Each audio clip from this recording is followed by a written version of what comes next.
Perdí a mi bebé en un accidente de moto. Luego llegó mi madre al hospital y me dijo: deja de llorar, que no es para tanto. Luego el médico vino y me dijo: quien te provocó el accidente es quien tienes enfrente. Ese día tenía que ser normal. Solo eso. Un día más. Despertarme. Ir a trabajar. Llamar a Marcos, mi pareja, para confirmar la hora de la revisión médica. Y después, seguir. Tenía 6 meses de embarazo. Mi primer hijo. Mi primer intento de formar algo mío, algo distinto a todo lo que viví antes. Mi madre no lo aprobaba, claro. Nunca aprobó nada que me hiciera feliz si no lo controlaba ella.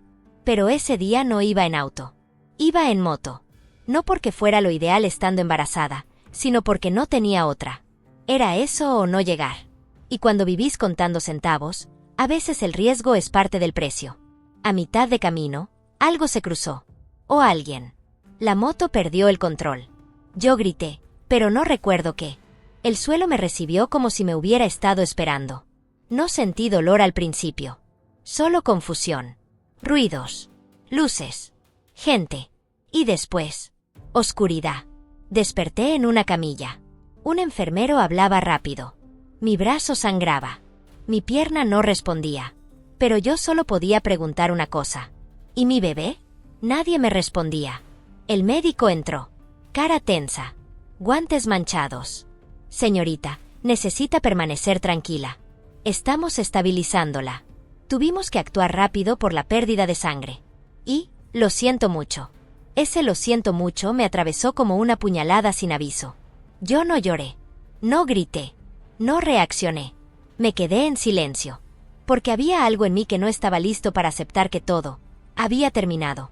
Unas horas después, la puerta de la sala se abrió. Era ella. Mi madre. Con su perfume fuerte. Su cara de siempre. Crítica, implacable, seca. Se paró al lado de mi cama. Me miró. Y dijo, con esa voz baja que usa cuando quiere sonar superior: deja de llorar. No es para tanto. No lo entendí. ¿Cómo que no es para tanto? Mira cómo te pones. Una criatura que ni había nacido. Las mujeres antes perdían 5 hijos y seguían adelante. Vos pareces una mártir. Si no hubiera estado conectada, me levantaba y la echaba. Pero no pude. Y ella siguió. Y encima andás en moto con esa panza. ¿Qué esperabas que pasara? Encima llorás como si no tuvieras la culpa. Mis lágrimas ahora sí salían. No por la pérdida, sino por su frialdad. Yo no había ido en moto por gusto. Yo trabajaba. Pagaba mis cosas. Ella jamás me ayudó. Pero ahí estaba, como siempre, buscando la forma de hacerme sentir culpable hasta por sufrir. Y entonces, entró el médico. El mismo de antes. Con una cara distinta esta vez. Señora, ¿usted es la madre de la paciente? Sí, ¿qué pasa? Él se acercó a ella. Me miró a mí. Y dijo, sin rodeos: señorita, no sé cómo decirle esto. Pero según lo que revisamos en las cámaras del cruce, quien causó su accidente fue quien tiene enfrente. Silencio. ¿Qué? Pregunté casi sin voz.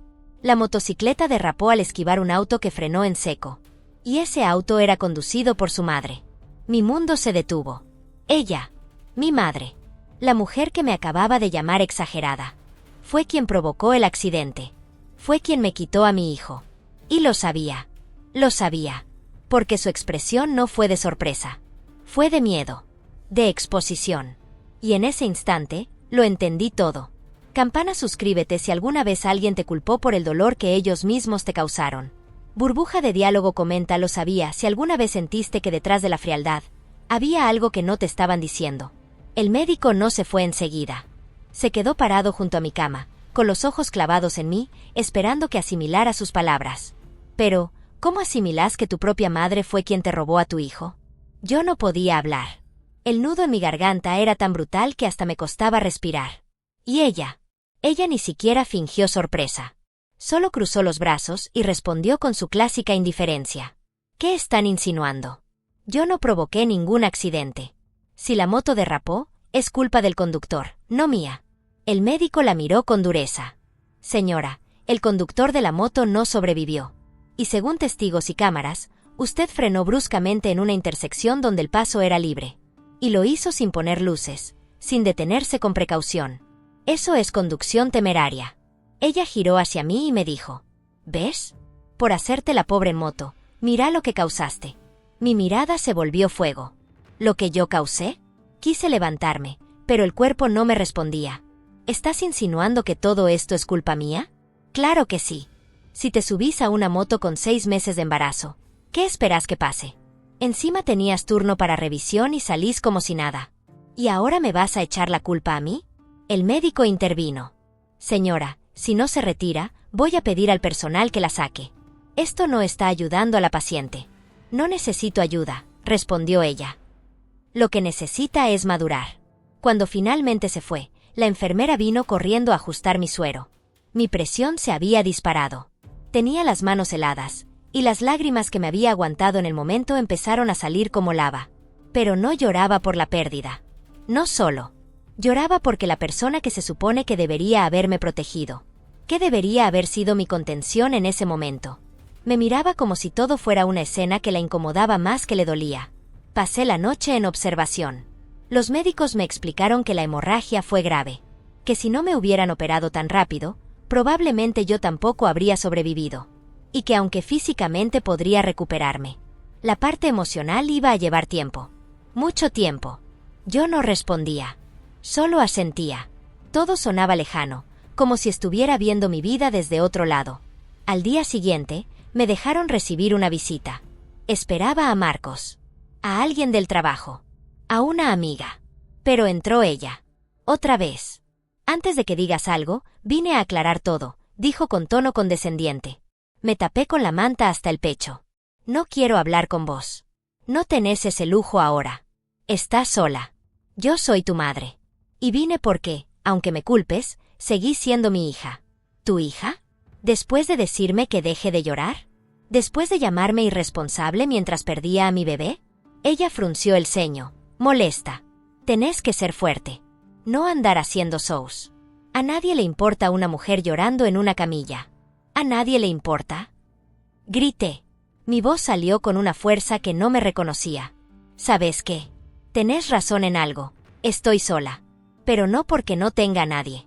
Estoy sola porque vos te encargaste de espantar todo lo que podía hacerme bien.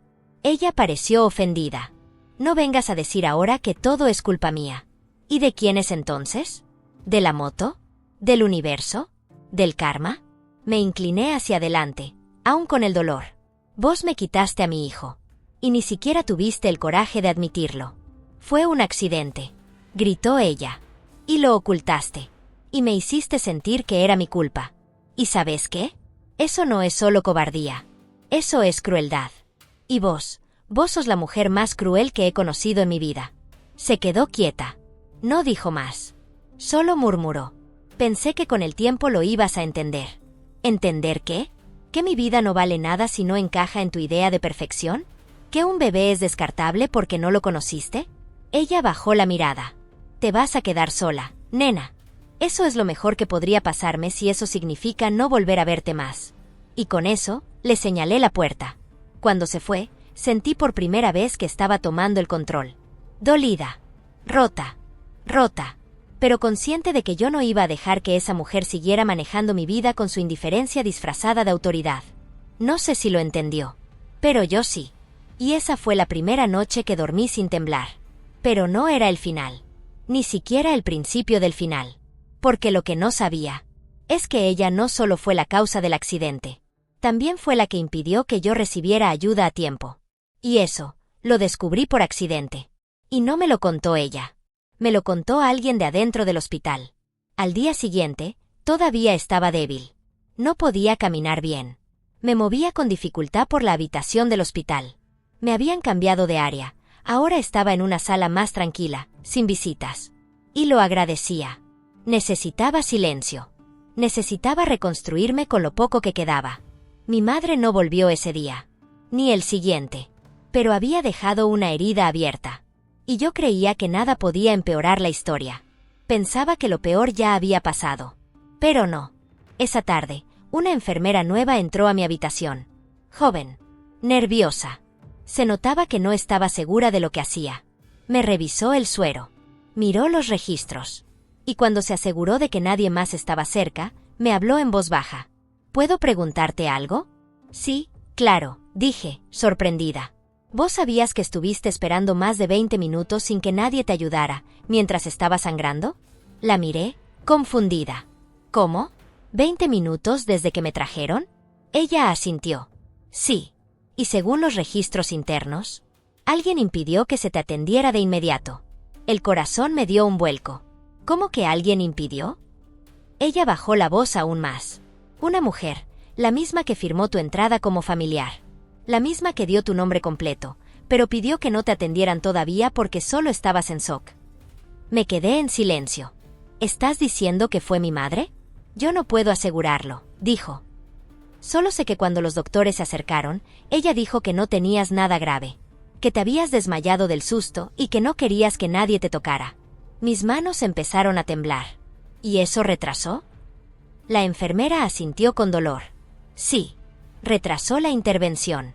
Por eso perdiste más sangre. Y por eso, hubo menos margen para salvar al bebé. Me llevé las manos a la cara. No lloré. No grité. Me congelé. Porque ahora ya no era un accidente. Era una decisión. Un acto. Un sabotaje. Y venía de ella. La enfermera se acercó. Te lo estoy diciendo porque no es justo. Porque a mí me tocó ver cómo corrían con vos, cuando ya era tarde. Y porque quiero que tengas claro que no fue tu culpa. La miré. ¿Por qué lo hizo? Ella se encogió de hombros. No lo sé. Pero en este hospital, cuando alguien llega en esas condiciones, no se espera. A menos que alguien firme y diga que la paciente está consciente, estable y no quiere atención inmediata. Y eso fue exactamente lo que hizo. Se fue enseguida. Y yo me quedé sola con el peso de esa nueva verdad. Mi madre no solo frenó mal. No solo me gritó que no llorara. No solo me culpó por andar en moto. Ella también impidió que me salvaran. Ella tuvo, durante 20 minutos, el poder de dar la orden que me hubiera salvado al bebé. Y eligió no hacerlo. Esa noche no dormí. Miraba el techo del hospital y me hacía una sola pregunta. ¿Por qué? ¿Por qué una madre haría algo así? ¿Era castigo? ¿Era rabia? ¿Era ego? Y luego, algo más oscuro se metió en mi mente. ¿Y si no fue un error? ¿Y si quiso que esto pasara? El día siguiente, cuando la médica de planta vino a verme, le pregunté directamente. ¿Puedo ver el informe de entrada?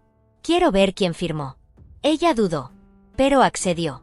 Trajo una carpeta. Me la mostró. Ahí estaba la firma. Clara.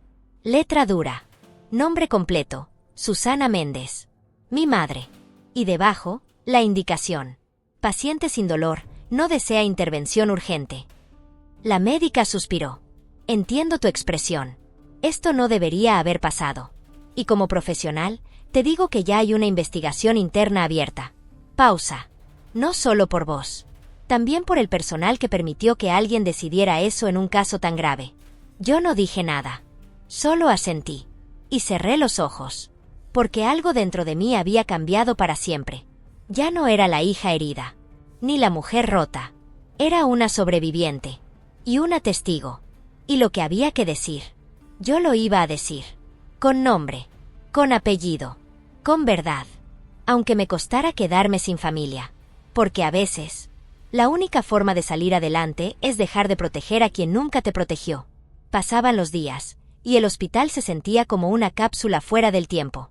No había sol ni noche, solo luces blancas, puertas que se abrían y cerraban, y el sonido constante de pasos apresurados. Yo ya no esperaba nada. Solo quería salir. Salir de ahí. Salir de todo. Ese día por la tarde, alguien tocó la puerta de mi habitación. Pensé que sería una enfermera.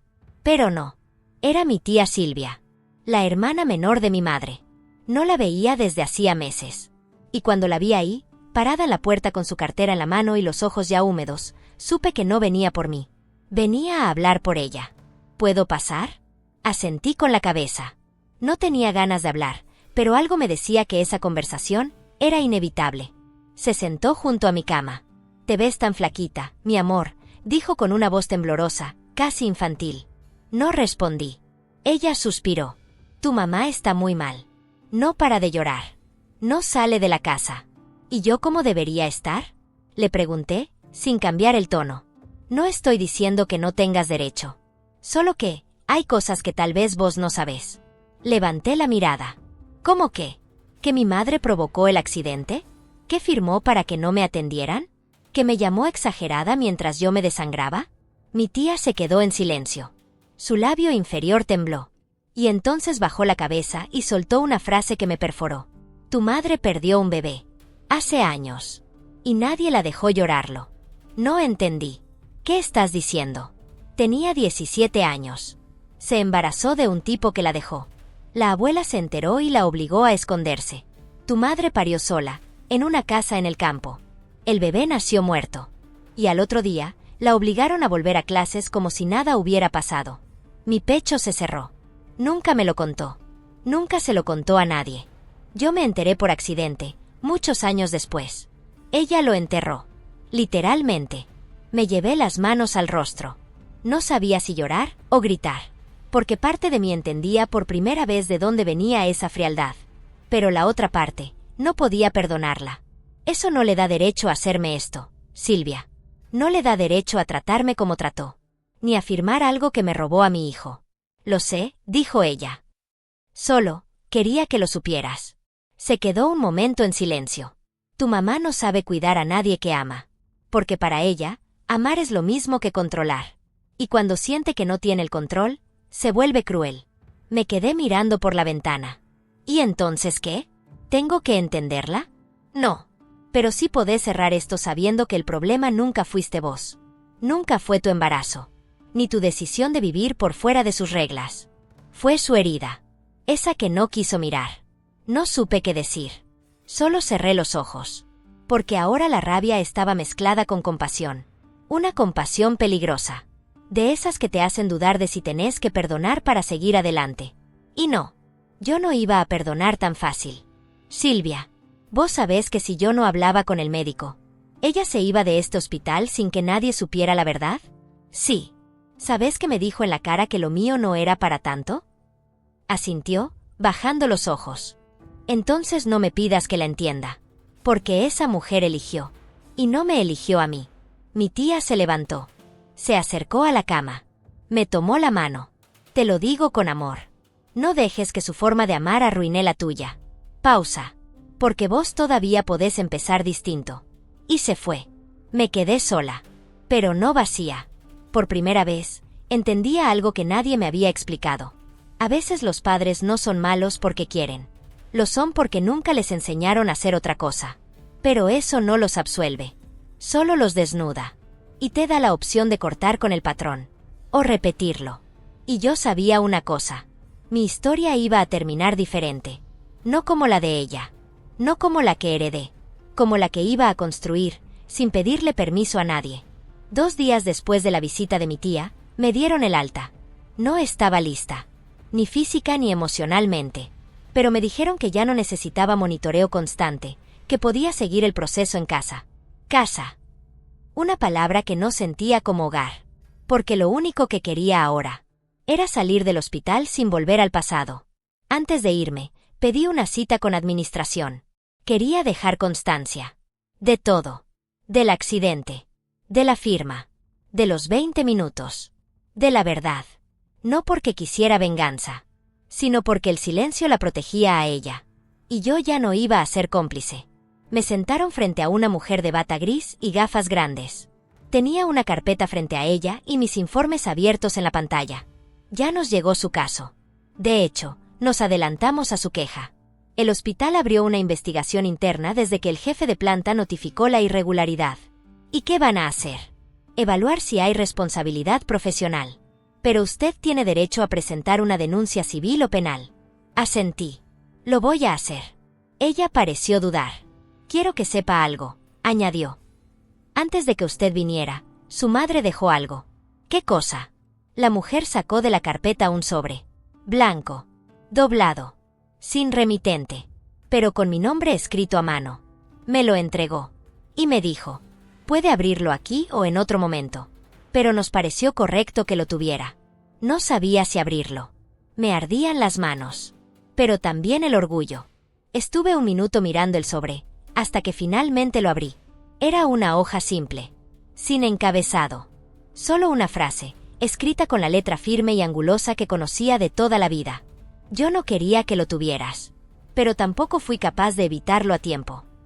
Y al final, mamá, no tenía firma, no tenía fecha, no tenía explicación. Solo esa frase, corta, fría, ambigua, brutal. La mujer de administración me miró con cautela. ¿Está bien? No respondí. Me puse de pie y dije, sí, estoy mejor que nunca, porque ahora ya no tengo dudas. Salí del hospital con el cuerpo cansado y el alma encendida. La frase no decía todo, pero decía suficiente. Yo no quería que lo tuvieras. ¿Se refería al bebé? ¿A la vida que yo estaba armando? ¿A mi independencia? ¿O era todo junto? Y lo peor era la segunda parte. Pero tampoco fui capaz de evitarlo a tiempo. ¿Evitar qué? ¿El embarazo? ¿O salvarme? Porque esa frase, en ese contexto, era un disparo al pecho. No sonaba a disculpa. Sonaba a confesión encubierta. Esa noche, al llegar a mi departamento, me encerré. Apagué el celular. No quise ver a nadie. Solo me senté frente a la ventana con la nota en las manos, pensando en todo lo que me había quitado. Y entendí algo que hasta ese momento no quería aceptar. Mi madre no solo me odiaba a ratos. Me envidiaba. Me temía. Porque yo me animé a hacer todo lo que ella no pudo. Yo no oculté a mi hijo. Yo no me arrodillé ante nadie. Yo no fingí que era feliz solo para mantener la imagen. Y eso, ella no lo soportaba. Al día siguiente presenté la denuncia. Con todo. Fechas, testimonios, registros, informes médicos. No sé en qué terminará legalmente. Pero eso no me importa tanto como lo que representó para mí. Porque esta vez no me quedé callada. No me tragué la culpa. No me hice pequeña para proteger su imagen. Esta vez, hablé. Y hablé con nombre y apellido. Y mientras firmaba los papeles, pensé en mi hijo. En ese hijo que no llegué a abrazar. Y supe que al menos no iba a dejar que su partida fuera silenciosa. Ni sin justicia. Campana, suscríbete si alguna vez tuviste que levantar la voz, aunque sabías que te ibas a quedar sola por decir la verdad. Pasaron 3 semanas desde que presenté la denuncia. El hospital me confirmó que el proceso seguía en curso. Pero no quise esperar justicia institucional. Yo necesitaba un cierre mío. Íntimo. Honesto. Así que armé algo pequeño. Una despedida simbólica. Solo con personas que yo sabía que me querían de verdad. Mi amiga Julieta, mi compañero de trabajo Tomás, la señora del kiosco de abajo que me traía comida caliente en los peores días. Gente sencilla. Gente real. Gente que estuvo sin pedir nada. Fuimos a un parque al atardecer. Llevé una cajita. Adentro, una carta que le escribí a mi hijo.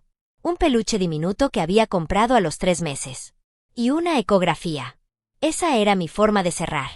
No necesitaba ataúd. Ni misa. Ni flores artificiales. Solo verdad. Cuando llegó el momento, abrí la cajita. Leí la carta. Y cuando terminé, mis ojos estaban llenos, pero no quebrados. Fuiste real, le dije al aire. Y mereces ser recordado con amor, no con culpa. Todos estaban en silencio. Y entonces, una voz rompió la atmósfera. ¿Y el amor es suficiente para tapar la irresponsabilidad? Era ella, mi madre, parada al borde del círculo, vestida de negro, lentes oscuros, y la misma voz con la que siempre venía a arruinar lo que no podía controlar. Julieta se levantó de inmediato. ¿Qué haces acá?, le dijo. Pero yo levanté la mano. Déjala. Quiere hablar. Que lo haga. Mi madre dio unos pasos hacia adelante. Sé que muchos acá me culpan, dijo en voz alta. Que mi hija cree que soy la bruja de esta historia. Pero yo también perdí un nieto. Y nadie me está permitiendo hacer el duelo. ¿El duelo?, dije. ¿De quién? ¿De un nieto que trataste como si fuera una mancha? Era un error. Gritó. Todo esto lo fue. Vos lo sabés. Te aferraste a una criatura que ni siquiera iba a tener un padre presente. Una vida a medias.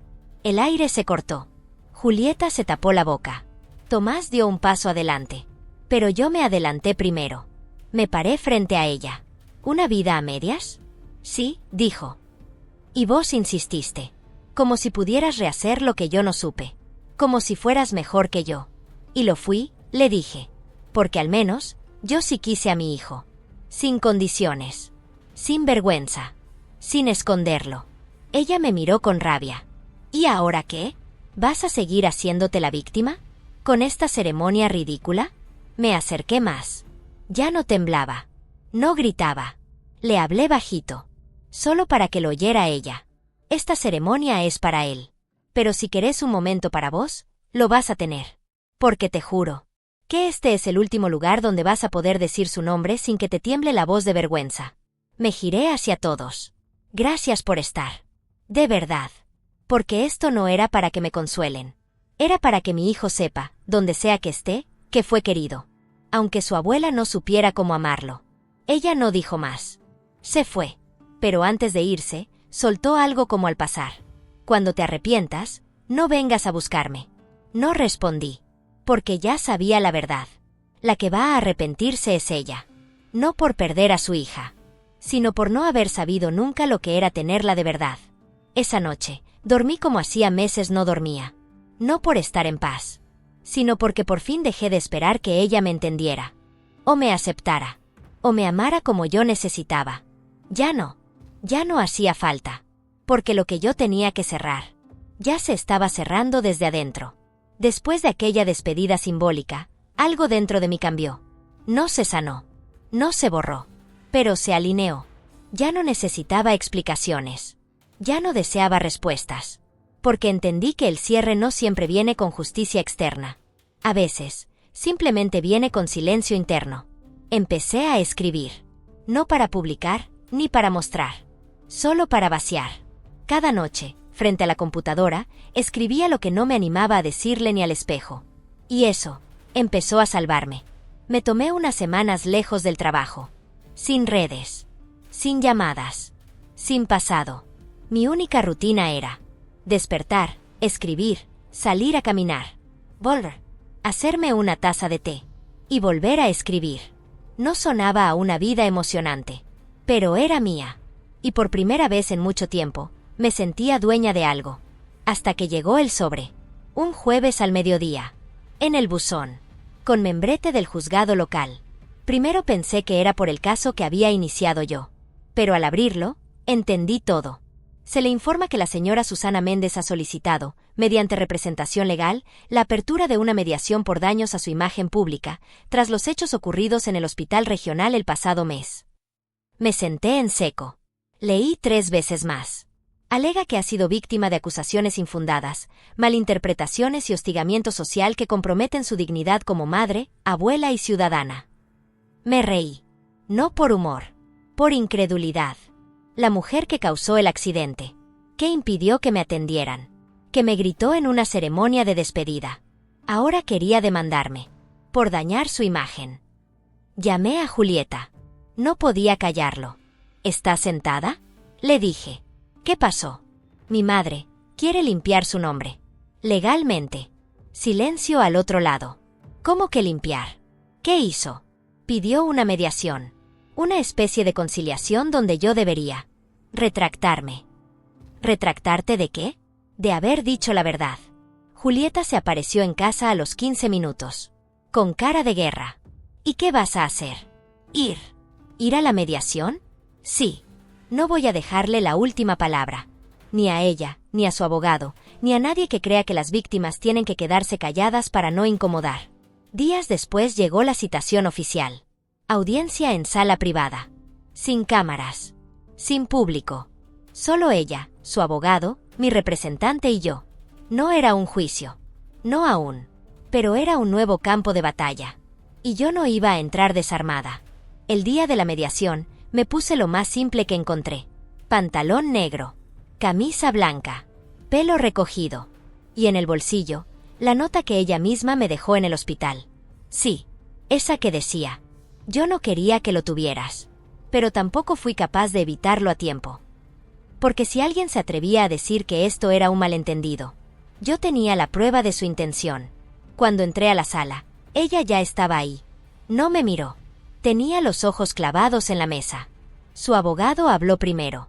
Mi clienta desea que este asunto se cierre con un acuerdo.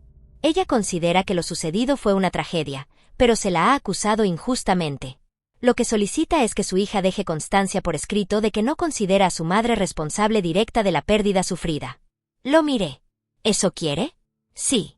Para restablecer su dignidad. Me incliné hacia adelante. ¿Y la mía? ¿Dónde quedó mi dignidad cuando sangraba en una camilla y ella decía que no era para tanto? Mi madre alzó la voz. Eso fue una reacción emocional. Estaba en shock. La miré por primera vez. Yo también estaba en shock. Y aún así, yo fui la que perdió un hijo. Vos solo perdiste el poder de manipular mi historia. El mediador intentó calmar el tono. Por favor, enfoquémonos en soluciones, no en agravios. Yo saqué la nota del bolsillo. La puse sobre la mesa. Esto es lo que escribió. Con su letra. Con su intención. Y si hace falta, lo leo en voz alta. Su abogado quiso objetar. Eso no consta en el expediente formal. Todavía no, le respondí. Pero si sigue adelante con esta demanda, me voy a encargar de que conste en todos los espacios posibles. Mi madre no dijo nada. Pero su cara lo dijo todo. No vino a reconciliar. Vino a borrar. Y se dio cuenta de que yo ya no iba a dejarle la goma en la mano. 2 semanas después de la mediación, llegó la notificación. No hubo juicio. El juzgado cerró el caso sin sentencia. Decidió que no había elementos suficientes para continuar con acciones penales ni civiles. En otras palabras, el sistema se lavaba las manos. Mi madre no ganaba, pero tampoco perdía. Y yo ya no esperaba que el Estado pusiera nombre a lo que ella era, porque eso ya lo había hecho yo. Julieta vino a casa con empanadas y cara de rabia. ¿Entonces? ¿No pasa nada? No. Pero no importa. ¿Cómo que no importa? Porque ya no necesito que la castiguen. Necesito dejar de vivir como si tuviera que comprobar que lo que viví fue real. Ella me miró con esa mezcla de admiración y tristeza que a veces tiene. No te merecías nada de esto. No. Pero me lo entregaron igual. ¿Y ahora qué? Ahora, se termina. Y así lo hice. Al día siguiente, recogí todas las notas, las copias del hospital, las declaraciones. Y las guardé en una caja. No las tiré. No porque no quiera, sino porque algún día, quizá otra mujer necesite saber que no está loca por contar lo que su madre hizo. Y quiero tener pruebas. Para ella. Para mí. Para cualquier hija que elija romper la cadena. Después, abrí mi bandeja de correo. Y ahí estaba, un último mensaje de mi madre. Asunto, lo último que te digo. Solo decía, te deseo una vida tranquila, aunque la hayas construido sobre mentiras. No respondí. No porque me faltaran palabras, sino porque por fin entendí que no toda herida merece respuesta. Algunas solo merecen distancia, silencio y una puerta cerrada. Ese mismo día, fui a un lugar especial. Un parque de esos con árboles viejos y sombra generosa. Llevé algo en la mochila. La nota que me dejó en el hospital. La carta que le escribí a mi hijo. Y una vela pequeña. Me senté debajo del árbol más grande. Respiré hondo. Y encendí la vela. Saqué las 2 hojas. Las leí por última vez. Una hablaba del dolor. La otra de la culpa. Ambas ya no tenían poder sobre mí. Las quemé lentamente. Las cenizas se disolvieron en el aire tibio. Y mientras miraba el humo, pensé, esto no borra nada. Pero me libera de seguir sosteniéndolo. Ese acto fue mi juicio. Mi justicia. Mi cierre. Nadie lo vio. Nadie lo publicó. Nadie lo aplaudió. Pero yo lo sentí. Y con eso bastó. Volví a casa más liviana. No porque todo hubiera terminado, sino porque yo elegí no arrastrarlo más. Y esa elección, para mí, valía más que cualquier sentencia judicial. Después de aquella tarde en el parque, todo cambió. No de golpe. No mágicamente. Pero cambió. Empecé a levantarme sin tanto peso en el pecho. El té ya no sabía amargo. La música volvía a tener sentido. Y el silencio dejó de doler. No estaba curada. Pero estaba viva. Y por primera vez en meses, eso me alcanzaba. Volví al trabajo. Mis compañeros me recibieron sin preguntas. Solo abrazos cortos y respeto. Tomás, sí, el mismo que fue a la despedida, me esperó con un café caliente y una frase sencilla. Tu silla te extrañaba. Me reí. Y ese sonido me sorprendió. Porque hacía mucho que no salía de mi boca una risa honesta. Los días pasaron. Y con ellos, la rutina. Pero ya no como castigo. sino como estructura. Fui a terapia. Empecé a mover mi cuerpo de nuevo, a comer bien, a leer, a escribir. Y un día, sin buscarlo, sin planearlo, empecé a sentir algo. No por mi madre, no por el pasado, por alguien nuevo. Era Tomás. Siempre estuvo, pero yo no lo veía. Hasta que un día, me acompañó a casa porque llovía, y me ayudó a subir una bolsa del supermercado. Y al entrar, se quedó parado, mirándome con una ternura que no sabía que merecía. ¿Estás bien? Sí. ¿Y sabes que no necesitas demostrarlo todo el tiempo? Me senté en el sofá. A veces lo olvido. Bueno, dijo. Yo estoy acá para recordártelo. No pasó nada físico ese día, pero pasó algo más fuerte. Me sentí segura, sin tener que fingir. Y eso era nuevo. Pasaron semanas, charlas, caminatas, silencios compartidos. Y entonces un día, durante una cena cualquiera, me miró y dijo, ¿pensás tener hijos alguna vez? Mi tenedor se detuvo en el aire. No sé, respondí con honestidad. Todavía me duele la idea, pero no porque no quiera, sino porque tengo miedo de volver a perder. Él asintió. No es una pregunta con trampa. Es solo que, si algún día querés intentarlo, quiero que sepas que yo no voy a salir corriendo. No dije nada. Solo lo miré. Y dentro de mí, algo se acomodó. No una decisión, pero sí una certeza. No todas las historias terminan igual. Y algunas merecen ser reescritas desde otro lugar. Al día siguiente, fui al médico. No por presión. Por mí. Revisión general. Chequeo de rutina. Salud reproductiva. El doctor fue claro. Físicamente estás bien. Y si decidieras intentarlo otra vez, tendrías las condiciones. No dije que sí. Tampoco que no. Solo sonreí. Porque saber que todavía podía elegir. Que no todo estaba roto. Me devolvía algo que había perdido. Esperanza. Esa noche, abrí mi libreta de notas. Y escribí 3 palabras. Estoy empezando otra vez. No desde el olvido. No desde la negación. Desde el lugar más real. La memoria limpia, el presente firme, y el futuro abierto. Burbuja de Diálogo comenta: estoy empezando otra vez si también te diste otra oportunidad sin promesas. Solo con verdad. No soy de escribir cartas. O al menos, no lo era. Pero hay algo en poner palabras en papel, que suena más verdadero que todo lo que uno dice en voz alta. Y esta carta no es para mi madre, ni para el médico, ni para el juzgado. Esta carta es para la chica que fui, la que no tenía voz, la que aguantó todo. Querida yo, la de 14 años. Perdón por haberte hecho sentir que todo lo que te dolía tenías que esconderlo. Perdón por creer que tu silencio protegía a alguien. Perdón por haber aceptado que lo que te hacía no era tan grave. No lo sabías.